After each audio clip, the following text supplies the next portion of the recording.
better. Yeah, I just didn't so wanna that he be doesn't look past the cameras. You can go ahead and start it now. Okay, we're That's gonna fine. start? Yeah, you can hit start because we'll just make sure they're good. Start So today. good. All right. Well, thank you guys for joining me this afternoon. Before we even get into why I am here to discuss what happened at Easton last night at the AMC Theater, I just want to send out my condolences to the officer that was killed in the line of duty and the other officer in Chicago, Illinois, who was fighting for their life after last night's events where they were trying to conduct a traffic stop, and fortunately one officer succumbed to their injuries and the other one is fighting for their life. So this is just a constant reminder for us in this profession just how dangerous pardon me, this job is, and how thankful that I am that everyone in this division comes to work every single day and continues to take calls and do their job in spite of the fact that there's a possibility they could not come home. So I say all that to say there were a lot of misconceptions last night as to what actually occurred at Easton Town Center, specifically at the AMC Theater. I just want to get out right away that there were no shots fired. I want to make that very, very clear. There were no shots fired at the movie theater, but we did end up making an arrest. So I'm just going to walk you through the basic timeline of events that occurred. So last night, which was Saturday, August 7th, there was a screening of the movie Suicide Squad. And during this movie, it was in theater number 14, where the movie was coming to its conclusion. And just before 9 p.m. last night, a gentleman walked in, Mr. Pendleton, Benjamin Pendleton, as we later learned who he was. Mr. Pendleton walked into the theater and he began screaming that he was the king and screaming out multiple obscenities and other loud things during the movie, which initially caused everyone obviously to stop and look at what this guy was saying and what he was doing. So he continued, Mr. Pendleton, to scream out things, including many obscenities, and he ran to the top of the movie theater because this particular theater was very, very large due to the popularity of this movie. And it was almost concluded when Mr. Pendleton got to the top and he had a bag with him and he started to reach into this bag while he was still screaming these obscenities. So immediately he caused all types of panic for everyone in that theater. And there are multiple exits, so people were running through exits. People even jumped off the railing down from where they were sitting because they were anticipating that this guy, quite frankly, had some type of weapon, whether it was a gun or knife or whatever.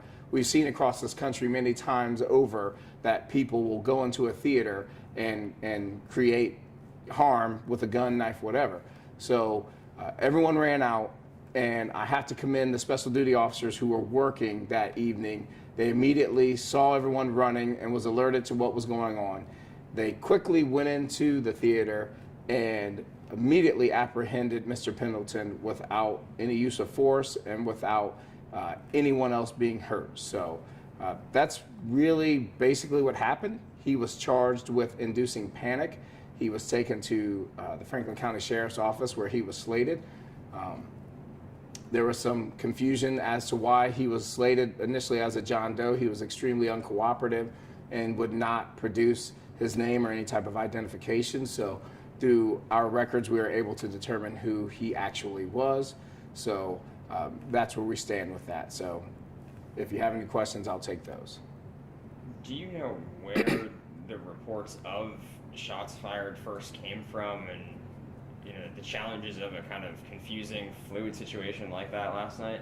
Absolutely. So yes, it's absolutely going to be a confusing, fluid situation, but speaking directly with the officers that were involved, the initial confusion came because there were young people running out of the theater yelling and shouting that shots were fired.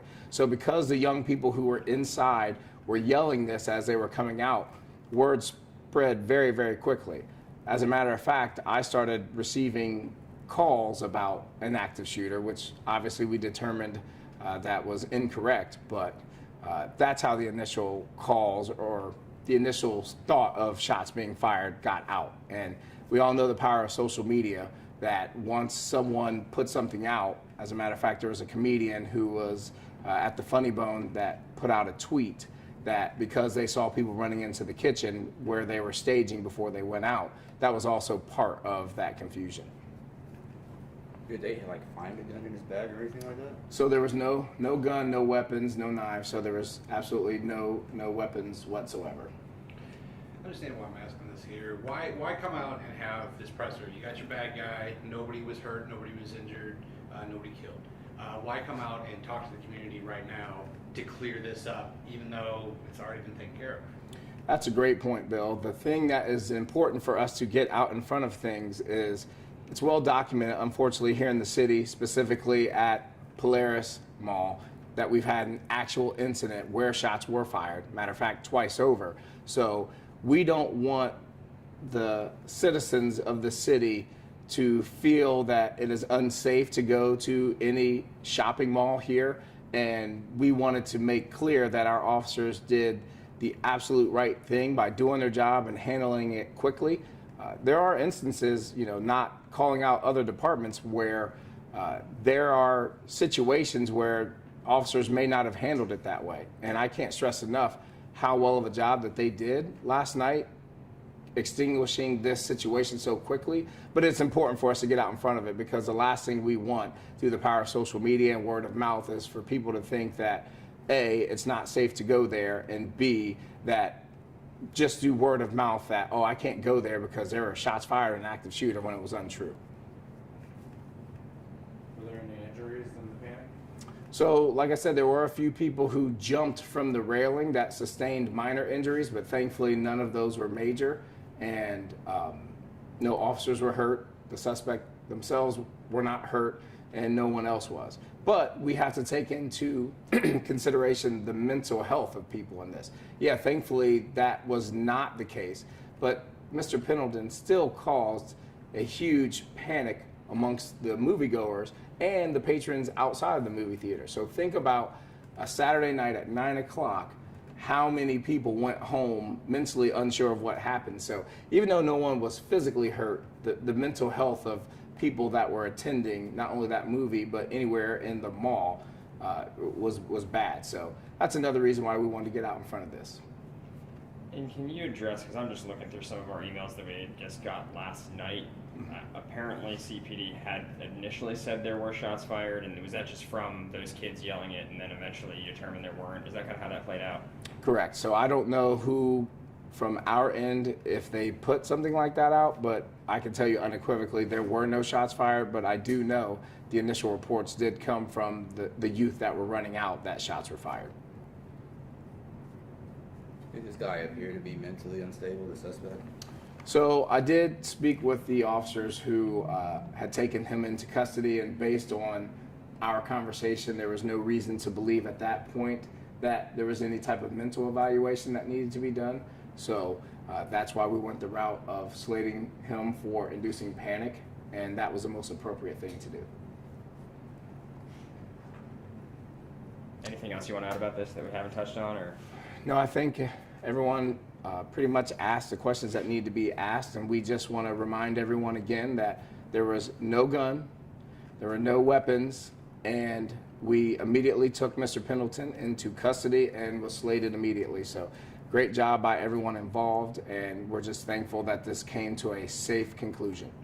Are there any other, challenges of this? I don't believe there were any other major crimes last night, but, when this did not have to happen, and he took resources away from when you guys are already dealing with a lot. We talk about this all the time. Anytime you take a resource off of the street by, for example, inducing panic or doing something that should not require a police response or service, you're only hurting other people. So thankfully, the amount of resources that we did have to call in to make sure that this was safe and sound was a lot, but that still potentially could have been time where other things are happening. So we always want to stress to people, do not waste the resources that you have. So if it's not an emergency, don't mess around and call the police for things that aren't important. Thank you.